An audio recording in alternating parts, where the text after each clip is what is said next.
నేరస్తుల్ని తప్పించి వీడిని కేసులో ఇరికించినందుకు ఎంత లంచం పుచ్చుకున్నావురా ఇడియట్. ఈ ఇడియట్ ని కన్నది మీరేగా. ఛీ, నీ మొహం చూస్తేనే పంచమహాపాతకాలు చుట్టుకుంటాయి. అందుకే ఇంట్లోంచి వెళ్ళగొట్టారుగా.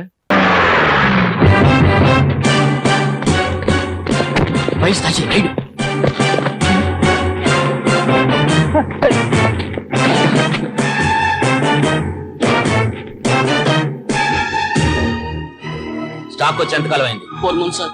ఇంతవరకు ఎంత డెలివరీ చేశావు? 50% సార్. మిగతా స్టాక్ ఎక్కడ? బ్లాక్ లో అమ్మేశావా? లేదు సార్. సంతకం పెట్టు. సార్ సార్ నాకేం తెలియదు సార్. పిల్లలు కలవండి సార్, వదిలేయండి సార్. వెళ్ళి కలెక్టర్ గారితో చెప్పుకో. సార్ ఫస్ట్ మిస్టేక్ సార్, ఇంకెప్పుడు ఇలాంటి పొరపాటు చేయండి సార్. ఈ ఒక్కసారికి వదిలేండి సార్, లేకపోతే నా పిల్లలు అనాథలైపోతారు సార్. సార్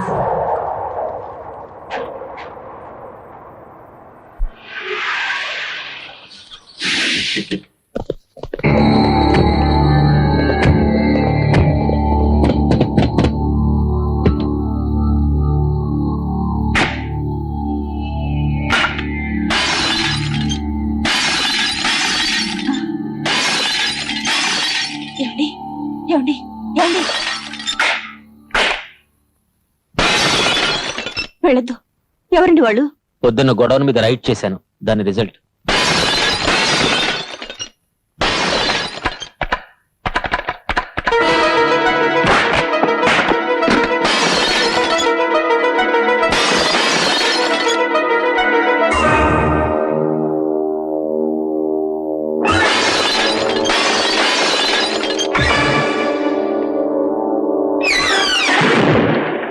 అమ్మా సరోజిని,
ఏమిటే నీ మొండి ధైర్యం?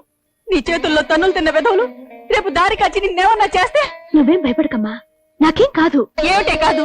నువ్వు వారదానం అని మర్చిపోకు. కస్తూరి, కొడుకు కలిసి రాలేదని నా కూతుర్ని కొడుకులా పెంచుతున్నాను, దాన్ని తిరిగి దాన్ని చేయకు. ఏమండి, నా మాట వినండి. ఇవాళ మన అదృష్టం బాగుండి బ్రతికి బయటపడ్డాం. మనం ఈ ఊళ్ళో ఉండొద్దు, వెళ్ళిపోదాం. నిజాయితీగా నడిచే వాళ్ళకి ఏ ఊరైనా ఒకటే. తర్కంతో నా నోరు ముయించొద్దు, మనం వెళ్ళిపోతున్నాం అంతే.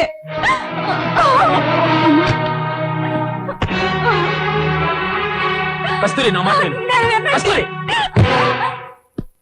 ప్రతివాడు ఇలా భయపడుతూ వెళితే చివరికి దేశంలో మిగిలేది అవినీతి, అక్రమం, అన్యాయమే. భయపడి పారిపోవడం జీవితానికి పరిష్కారం కాదు. తప్పు చేసిన చాలక ప్రభుత్వోద్యోగినే బెదిరిస్తున్నావా? నాకేం తెలియదు సార్. వాడెవడో రౌడీ ఏదో చందా కోసం అక్కడికి వచ్చి నిలబడ్డాడండి. వాడే చక్రపాణి గారిని బెదిరించాడు సార్. ఆల్ రైట్, గోడౌన్ల సరికి ఎవరికి అమ్మావు? నేను ఎవరికి అమ్మలేదు సార్. దేవుడి మీద ఒట్టేసి చెప్తున్నాను సార్. నాకేం తెలియదు సార్. నేనే గనక యూనిసెఫ్ సరుకు నమ్ముంటే నా పెళ్ళాం బిడ్డలు నాశనం అయిపోతారు సార్. షటప్. నీకేం తెలియకపోతే లెడ్జర్లో చూపించిన స్టాక్ గొడవలు ఎందుకు లేదు? 200 బ్యాగ్స్ మిల్క్ పౌడర్ ఎలుకలు తినేసాయా?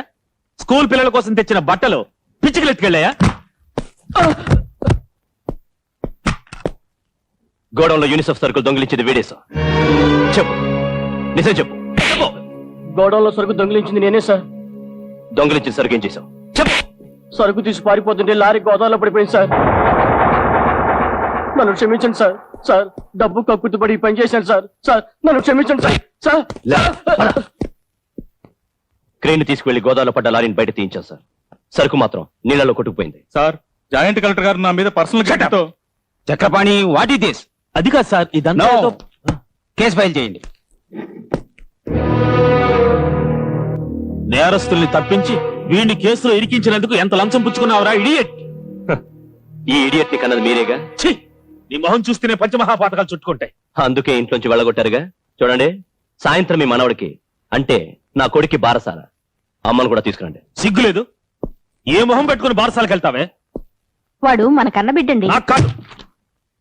Is a corrupt police officer. లంచం అనే గడ్డి తినే పశువు. ఎప్పుడో లంచం తీసుకున్నాడని ఇంట్లో నుంచి వెళ్ళగొట్టారు. ఎప్పుడో కాదు, ఈ రోజు కూడా ఆ పని చేశాడే. ఎంతసేపు లైన్లో రావడానికి? బారసాల కూడా ఆ లంచం డబ్బుతోనే చేస్తాడే. చేస్తాడయ్యా, తప్పేంటి? ఏంటో ఫీలింగ్? కలెక్టర్ కొడుకు కలెక్టర్ కాకూడదా, రైతు కొడుకు రైతు కాకూడదా? అట్టాగే ప్రైమ్ మినిస్టర్ కొడుకు ప్రదేశ్ లో మంత్రి అవుతాడు, అంతే. అమ్మను అడ్డం పెట్టుకుని నా ఇంట్లోకి వద్దాం అనుకుంటున్నాడేమో. అది నేను రిటైర్ అయ్యేలోగా జరగదు. ఉద్యోగం నుంచి కాదు, లైఫ్ లో నుంచి. జరగదంట నువ్వెవడవే. గుజరాత్ లో 2 పార్టీలు కలిసి తీరాలయ్యా. తాగాను. బాబు కొడుకులు కలవకుండా ఎన్నాళ్ళుంటారో నేను చూస్తాను. ఆగు, పంజాబ్ లో ఎన్ని నియోజకవర్గాల్లో కౌంటర్మెంట్ అయింది ఎలక్షన్?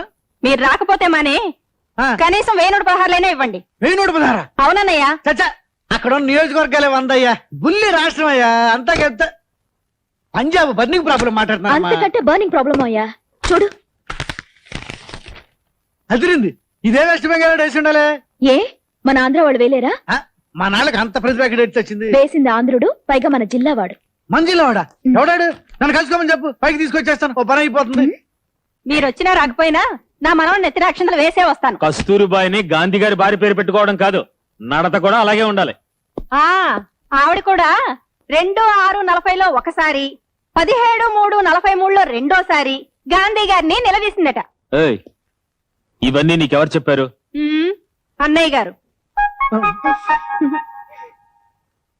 శ్రీహర్రావు, ఇంటికొస్తే ఫోన్ చేసుకుని వెళ్ళు.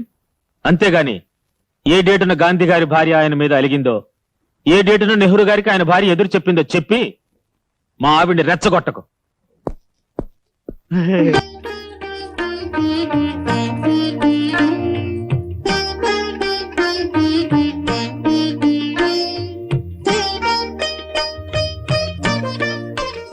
ఏమండి, మీ అమ్మగారు వచ్చారు. ఎదురెళ్ళి స్వాగతం చెప్పండి. అత్తయ్య, రండి అత్తయ్య గారు. అక్కడే నిలబడ్డారే, రండి. అమ్మా. బాబు చూడండి. బాబు, నాన్నమ్మ వచ్చింది చూడు. అంతా తాతగారు పోలికే. తాతయ్య ఎందుకు రాలేదు నాయనమ్మా? ఆయన రాడమ్మా. నేను తనకంటే ఎక్కువ సంపాదిస్తున్నానని ఏడుపు. ఏమిట్రా మాటలు? లేకపోతే ఏమిటమ్మా? నేనేదో పెద్ద దేశద్రోహైనట్టు నన్ను కుటుంబం నుంచి వెళ్ళేశాడు. ఏ ఇండియాలో నేను ఒక్కనే లంచాలు తీసుకునేది? అసలు నేను పుట్టిన దగ్గర నుంచి చూస్తున్నాను. ఆయన సంపాదించింది ఏమిటి? సిన్సియర్ ఆఫీసర్ అన్న బిరుదు ఒకటే. ఆ తినడానికి పనికి వస్తుందా, తాగడానికి పనికి వస్తుందా? చూడు, ఈ ఫర్నిచర్, టీవీ, వీసీఆర్ అంతా నేను జస్ట్ 3 years లో సంపాదించాను. అమ్మా, లంచాలు తీసుకోకుంటే ట్రాన్స్ఫర్లు వస్తాయి, డబ్బులు రావు. 3000 ఇచ్చి ఈ ఇంట్లో అద్దెకుంటున్నాం. ఇంకో 3 ఏళ్లలో ఇదే ఇల్లు కొంటాం. నాయనమ్మా నువ్వు చచ్చిపోతే ఈ గొలుసు ఎవరికి ఇస్తావు? నీకేస్తాను. తప్పమ్మా, నాన్నమ్మని అలా అనకూడదు.